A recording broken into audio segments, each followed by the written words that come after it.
Bonjour à tous, bienvenue sur la chaîne Hello's Guidance. Je vous propose d'aller explorer la vie relationnelle et sentimentale des taureaux pour la période juin-juillet 2023.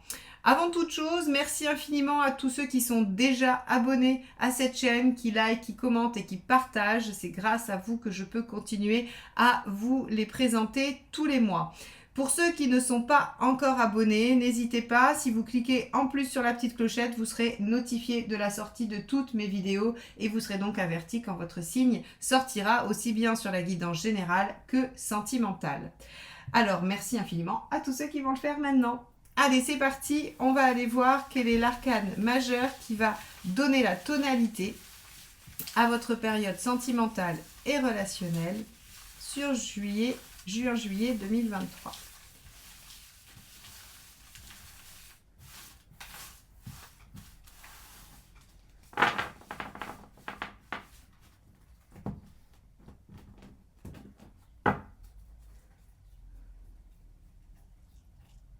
Ce sera celle-ci. Hop. La justice inversée. Alors, la justice inversée est une carte qui parle de moyens un peu détournés. On va passer par autre chose que les chemins classiques. La justice inversée, alors elle peut parler de déséquilibre, bien entendu, elle peut parler de décisions qui ne sont pas en votre faveur également, et elle peut, sur un plan psychologique, parler de désordre, mais de désordre aussi dans le sens où on ne fait pas ce qui est établi par la norme. Bon, on va, au lieu d'extrapoler, on va tout de suite aller voir ce que ça peut dire sur l'état d'esprit du partenaire et le vôtre.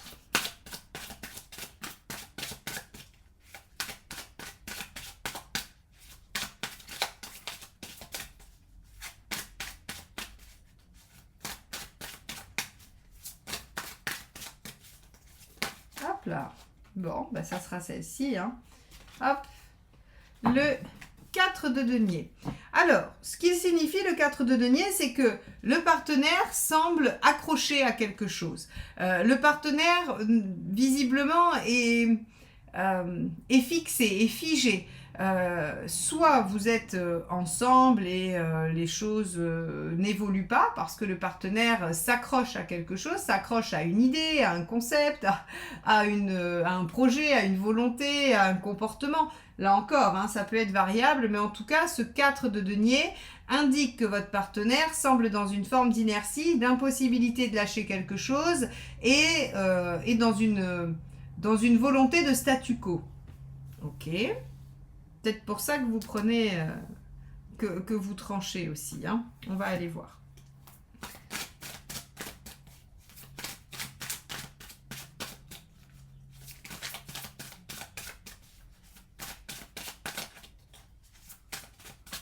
Alors, quel est votre état d'esprit à vous? Hop, j'avais pris le jeu à l'envers, pardon. Je ne lis pas le rider à l'envers. Hein. Oui, j'avais juste repris mon jeu dans le mauvais sens. Alors, 2 d'épée. Ok, le 2 d'épée, c'est je suis en train d'élaborer ma stratégie, je réfléchis à comment je pourrais m'y prendre pour aller vers quelque chose. Parce que je manque de confiance, parce que j'ai pas de visibilité, je dois prendre un temps de pause et de réflexion. Alors, moi, ce que je vois ici, c'est que y a un déséquilibre entre vous et le partenaire, il y a quelque chose qui ne fonctionne pas et on voit qu'il y a un partenaire qui s'accroche à quelque chose et vous qui essayez désespérément de trouver une solution mais sans pour autant être en capacité d'y voir tout à fait clair. Bon, on va aller voir quelle est la problématique, quel est l'obstacle à dépasser.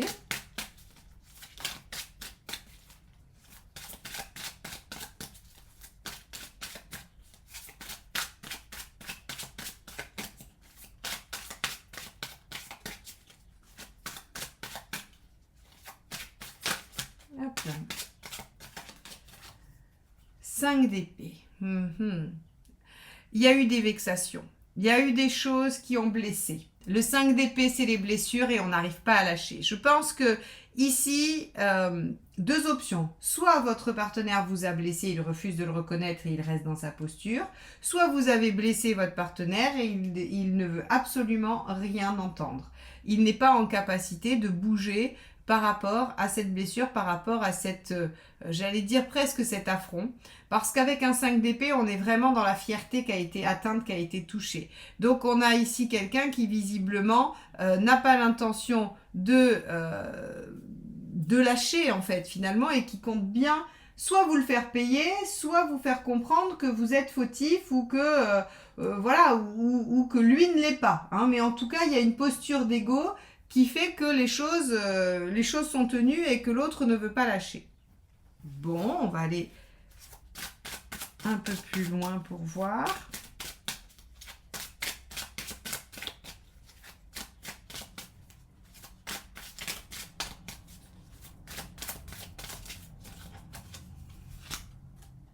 Neuf de denier. Eh oui. C'est-à-dire que là, on vous dit qu'il va falloir aller chercher une nouvelle compétence. Hein, et c'est pour ça qu'on passe par des moyens détournés. Vous voyez ce que je vous disais, la justice, on passe pas par ce qui est académique. Ici, le 9 de denier, il vous dit, bon, clairement, la façon dont vous voulez vous y prendre, ce que vous savez faire aujourd'hui ne va pas fonctionner, n'est pas efficace. Il faut aller chercher une autre façon de faire, il faut aller chercher une autre méthode. Ok. Et il va falloir apprendre à faire autrement. Bon, ça m'intrigue. J'espère que vous m'expliquerez en commentaire ce qui se passe dans votre situation parce que là, on a vraiment l'impression qu'il y a, vous savez, hein, comme si vous vous posiez l'un face à l'autre et un peu comme un duel et c'est au premier qui va lâcher, quoi. Ah, est-ce qu'elle s'est retournée? Je vais voir. Non, elle s'est pas retournée. Allez, on va aller voir ce qui n'aide pas du tout, là. Ce qui va être encore plus bloquant. Ah, le 7 de bâton, de tenir sur ses positions.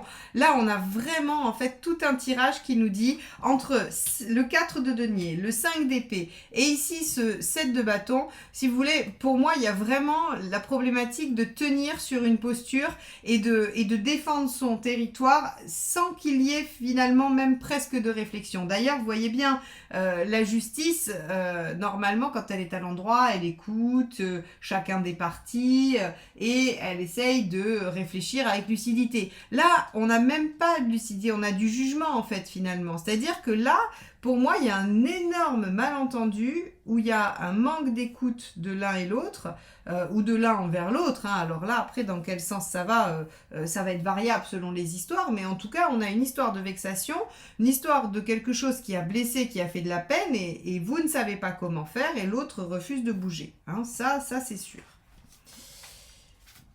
On va aller voir l'intention du partenaire, ça va nous aiguiller un peu si c'est possible de faire bouger ça ou pas. Ah ben celle-ci s'est retournée, regardez, hop, on va la garder. As de coupe, bon, ça va. C'est-à-dire que le partenaire va quand même aller vers quelque chose d'un renouveau au niveau affectif, va être capable de réinjecter quelque chose de neuf pour j'allais dire, repartir. Hein, repartir sur autre chose. Très bien. L'as de coupe est plutôt positif. Hein, il vous amène plutôt vers un renouveau que vers une fin de non-recevoir. Mais je pense qu'il y a une notion de faire entendre quand même. Hein, de faire entendre qu'il y a eu une vexation, qu'il y a quelque chose qui ne convient pas et de vous obliger à changer la façon de faire, je crois. Hein. On va aller voir, vous, votre intention.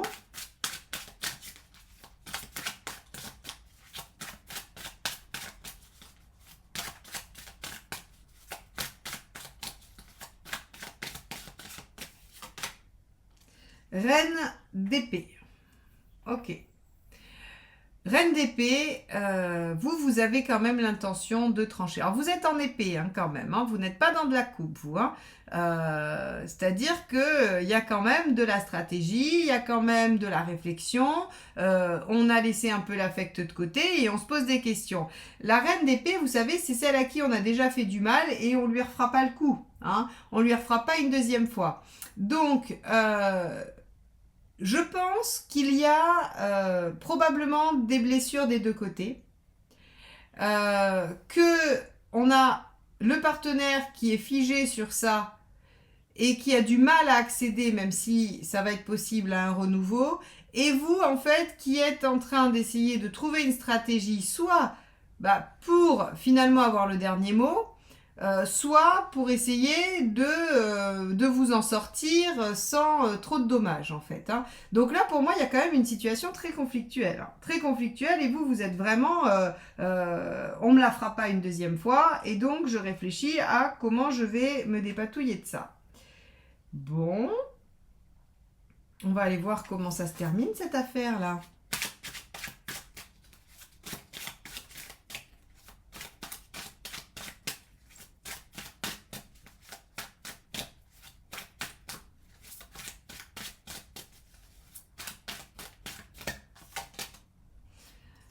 De coupe. Bon, ça se finit où on trouve une situation convenable mais pas exceptionnelle. Vous savez, le 4 de coupe, c'est le verre à moitié vide, à moitié plein. Donc, il va y avoir des aspects qui vont être satisfaisants, d'autres qui vont être peut-être un peu décevants. On n'est pas dans une situation parfaite, néanmoins, on est dans une situation stable quand même. Hein, c'est-à-dire qu'on arrive à remettre les choses un petit peu sur le, j'allais dire, sur leurs pieds, hein.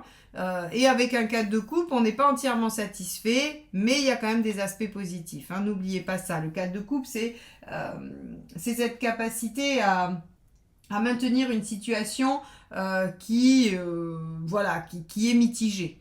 Bon, ça pourrait être mieux, mais ça pourrait être tellement pire. Bon, bah dites donc, les taureaux, c'est pas génial ce mois-ci.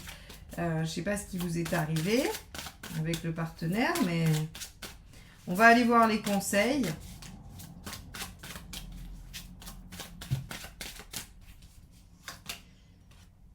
« 10 de bâton ». Oui, lâcher.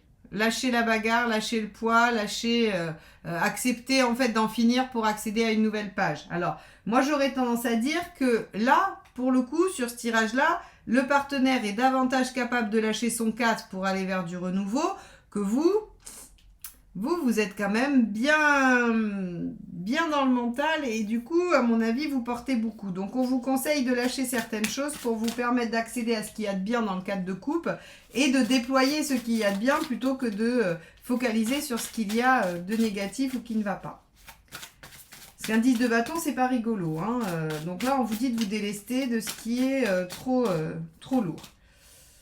9 de denier. Non, pardon. 8 de denier. On vous dit de faire des efforts. On vous dit de faire des efforts, de faire des sacrifices. Ah, intéressant. Intéressant. À mon avis, c'est dans cette recherche de méthodes différentes. On va aller au bout du troisième conseil et je vais... Ben voilà, il est là. 6 de coupe. Ok. 6 de coupe, c'est appuyez-vous sur vos souvenirs. Alors, pour moi, c'est une relation qui ne peut pas être toute neuve. Et si elle l'est, on vous demande de vous référer à d'anciennes histoires où vous pouvez aller chercher des bonnes idées, de l'équilibre et tout ça. Mais en tout cas, avec un 6 de coupe, on vous dit, rappelez-vous de ce qui vous a uni au début, rappelez-vous de ce qui vous a plu chez l'autre, rappelez-vous de la genèse, en fait, des bons souvenirs. La 6 de coupe, c'est la carte de la nostalgie, mais c'est celle qui vous ramène à ce que vous avez vécu de bien avant. Donc pour moi ici, il y a eu une situation qui a fait que on n'est pas tout à fait bien entre nous. Il y a l'impression que l'un ou l'autre a trahi ou a fait de la peine, a vexé. Hein. On est dans ce genre de choses-là. Et ni l'un ni l'autre ne veut lâcher. Et vous, encore moins que l'autre. Hein. Au départ, j'avais tendance à penser qu'avec un 4 de denier, on avait un partenaire qui était très très agrippé, ce qui est le cas. Mais on voit qu'il y a une ouverture avec l'as de coupe ici sur la possibilité de renouer, repartir sur de nouvelles bases. Vous voyez ? Alors que vous tenez votre position parce que vous n'avez pas très envie que ça recommence, vous n'êtes pas en confiance.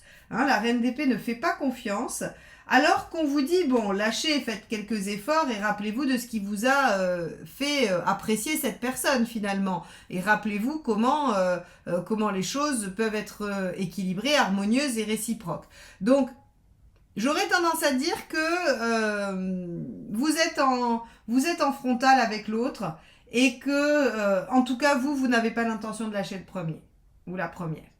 Donc là, il va falloir vraiment que vous puissiez trouver une autre façon de faire, un moyen détourné que ceux que vous connaissez et ceux qui sont conventionnels pour pouvoir accéder à quelque chose de plus apaisé, de plus tranquille.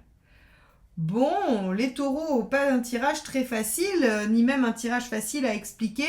On voit qu'il y a eu beaucoup de... Voilà, il y a de la vexation, il y a des choses qui ne plaisent pas. Hein, et on n'a pas envie de passer. Voilà ce que je dirais. Alors le 10 de bâton, il est à double tranchant. Hein, c'est-à-dire que le 10 de bâton, quand on lâche la situation qui est lourde, ça peut être lâcher la relation. Voilà, ça peut être lâcher la problématique, lâcher un comportement problématique, mais ça peut être lâcher la relation, faire ce sacrifice-là pour, en fait, après, se concentrer sur un bien-être également. Bon, bah vous me direz en commentaire ce que ça vous évoque. Je suis assez curieuse de voir comment ça se manifeste dans vos vies.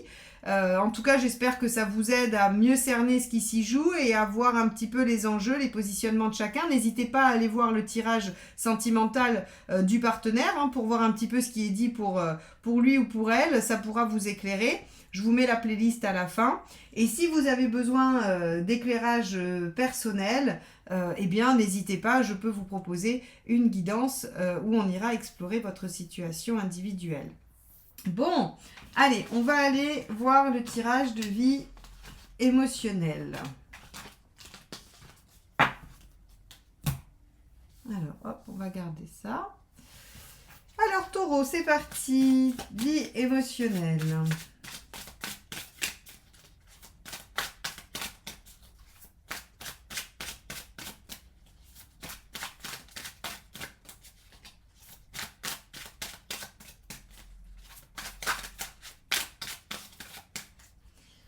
Alors, 8 de bâton. Très bien, 8 de bâton, vous avez envie de changer, vous avez envie que les choses bougent, vous avez envie de communiquer, vous avez envie d'aller de l'avant. Ok, vous êtes dans une énergie assez transformatrice de « Allez hop, je décide de prendre le taureau par les cornes », ça faisait longtemps que je ne vous l'avais pas sorti celle-là, et d'aller changer ma condition. Alors, pour ce tirage, on va parler des célibataires, on va parler des personnes qui sont en travail personnel sur la sphère affective, c'est-à-dire guérison de blessures, et c'est voilà, ou apaisement des traumatismes, des choses comme ça. Et également toute personne qui est célibataire mais qui souhaite améliorer ses conditions de célibat sans pour autant rencontrer quelqu'un ou qui veut savoir un petit peu ce qui va se passer.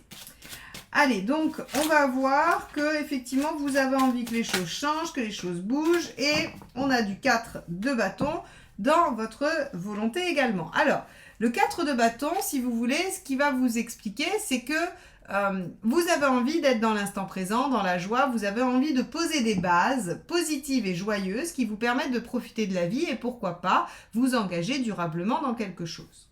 Ok, donc c'est plutôt bien, hein. Visiblement vous subissez un déséquilibre avec la justice inversée et vous dites allez hop, je prends les choses en main, j'y vais, je bouge pour que je puisse retrouver du bien-être, du plaisir, de la joie. Bon. Hop là, celle-ci, c'est coincé. Ah, la 2 d'épée, c'est la même que tout à l'heure dans le tirage des couples. Le 2 d'épée, bah oui, vous ne savez pas comment vous y prendre par contre, vous. Hein, on est plutôt dans cette dynamique-là. C'est-à-dire que le 2 d'épée dans la problématique, c'est j'y vois pas clair, je ne sais pas, j'ai pas confiance en moi et en plus, je sais pas quelle direction prendre. Donc en gros, vous avez très envie que ça change, vous voulez revenir sur quelque chose de plaisant, de joyeux et de léger, mais vous savez pas comment faire. Bon, bah très bien, vous ne savez pas comment faire. On va aller voir ce que vous dit le tarot.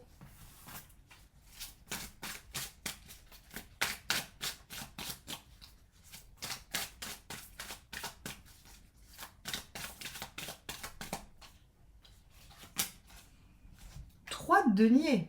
Ah oui.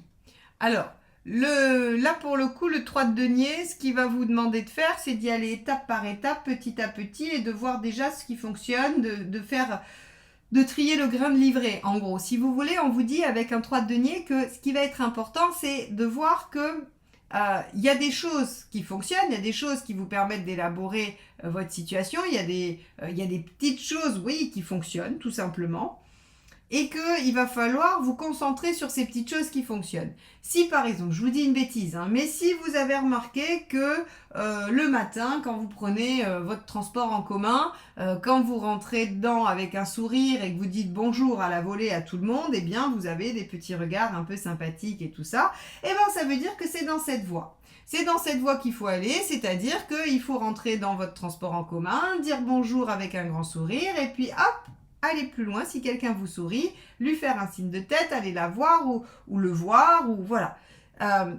Alors, c'est qu'un exemple, hein. Vous pourrez trouver votre méthode, de toute façon, avec la justice inversée, on vous dit qu'il faut utiliser des méthodes détournées, qu'il faut faire autrement. Donc, vous voyez bien, ici, on vous dit, ok, vous ne savez pas comment faire, de toute façon, rien de conventionnel. Pour ceux qui veulent rencontrer, bah, vous ne faites pas les sites de rencontres ou les trucs établis comme étant efficaces. Si vous voulez guérir d'une blessure, vous n'allez pas vers les thérapies qui semblent les plus indiquées. Si vous voulez, je sais pas moi, vous sentir bien dans votre célibat et que vous pensez que c'est en faisant de la méditation que ça va marcher, eh ben faites tout sauf de la méditation. C'est un peu ça en fait, si vous voulez. Hein. Et le 3 de denier, lui, il vous dit, regardez, faites des petites actions. Et quand vous faites des petites actions, vérifiez si elles tombent à l'eau ou si elles portent leurs fruits. Et si ça porte ses fruits, eh ben, il faut aller à l'étape d'après et amplifier l'action jusqu'à ce que vous ayez un résultat qui vous convient. Si par exemple, dans votre célibat, vous allez vous rendre compte que plus vous allez sortir avec vos amis, plus vous allez vous sentir équilibré, il va falloir booker des soirées avec les copains-copines plusieurs fois par semaine. Voilà. Ou les appeler sur le chemin du retour, ou voilà, peu importe. Mais en tout cas, il va falloir que vous puissiez faire des tests sur des actions avec ce 3 de denier et voir ce qui fonctionne et déployer ce qui fonctionne. Ok. Et le plus anticonformiste possible, bien évidemment. Allez, on va regarder ce que ça donne à court terme.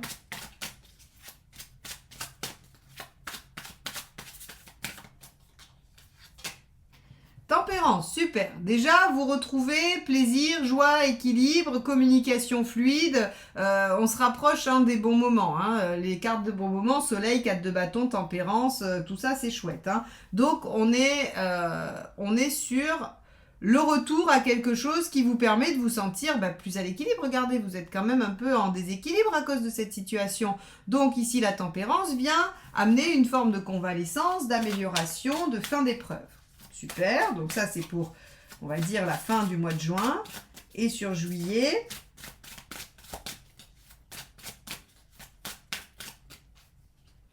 hop, 5 d'épée. Ah bah alors ça, 5 d'épée. Ok. Alors, elle était aussi dans le tirage des couples. On voit que de toute façon, les taureaux, il va pas falloir vous vexer ce mois-ci, hein, parce que vous êtes sujet aux situations qui vont amener des contrariétés, des vexations, voilà. Alors, je vais la recouvrir parce que elle m'indique qu'il faut faire attention peut-être à votre façon de vous adresser aux gens ou à comment les gens vont s'adresser à vous et qu'il ne faut pas être très, très attentif à ça, mais ça ne me donne pas d'indication sur votre... Oh, bah voilà, soleil. Vous voyez, tout à l'heure, je vous disais, c'est rigolo parce que pourquoi j'ai cité celle-ci, il y a 78 cartes dans le jeu. Je vous ai dit... le tempérance, le 4 de bâton et le soleil, ce sont des cartes de plaisir et de joie. Alors ici, on vous dit, très clairement, et c'est pour ça, c'est très bien que j'ai retiré, parce que ça aurait été dommage de vous laisser là-dessus. Ce qu'on vous dit, c'est que parce que vous allez essayer des choses un peu différentes et que vous allez vous lâcher en quelque sorte, eh bien, il se peut qu'il y ait des réactions qui soient un peu étonnées, des réactions de gens qui vont peut-être vous malmener un peu, vous envoyer bouler, comme on dit, ou vous dire des petites choses vexantes. Eh bien, ne tenez pas compte de ça, parce qu'en fait, ce que l'univers vous demande aujourd'hui, c'est que pour changer votre situation, il va falloir passer par des méthodes détournées et originales qui vont, elles, vous amener à un meilleur équilibre pour vous et à la réussite. Alors, le soleil, n'oubliez pas que c'est le couple, donc ceux qui cherchent à rencontrer vont rencontrer en juillet. Ceux qui veulent être bien dans leur vie émotionnelle ou dans leur célibat vont se retrouver à avoir des moments conviviaux, de plaisir, joyeux et à être bien. Hein, c'est quand même la réussite, le soleil. Hein. Donc, pour moi, les taureaux, vous y arrivez, mais on vous dit juste ne vous découragez pas parce que quelques personnes vont vous traiter de bizarre ou vont vous remballer. Hein. Ça veut dire que si vous cherchez un coup, par exemple, ça sera peut-être pas la première personne à qui vous allez faire votre numéro de charme dans le transport en commun. Bon, ben c'est pas grave, entraînez-vous. Voyez ça comme, ne voyez pas comme un échec, voyez ça comme un apprentissage. Peut-être que vous y aurez été trop fort, pas, voilà, ou pas assez, et donc réajustez. Mais ne vous découragez pas avec ce 5 d'épée. Bon, bah les taureaux, il vous reste plus qu'à faire vos travaux pratiques. J'ai l'impression de vous avoir donné une liste de devoirs. Il y a 2 choses à retenir. Poser des actions assez originales et farfelues, hein, et voir lesquelles portent leurs fruits. Si elles portent leurs fruits, on déploie. On déploie, on va plus loin, on fait encore plus. Si ça porte pas ses fruits ou si on voit que c'est pas efficace, on change de méthode. Bon, eh ben vous me raconterez tout ça dans les commentaires. J'ai hâte de voir comment vous allez rencontrer la bonne personne ou comment vous allez trouver la réalisation, l'apaisement et la réussite avec cette méthode originale. N'hésitez pas à partager pour tous ceux qui sont en quête et qui ont du mal à trouver des voies différentes. Bon, bah écoutez, je vous souhaite un très beau début d'été les taureaux et je vous dis à très bientôt pour de nouvelles guidances. Bye bye.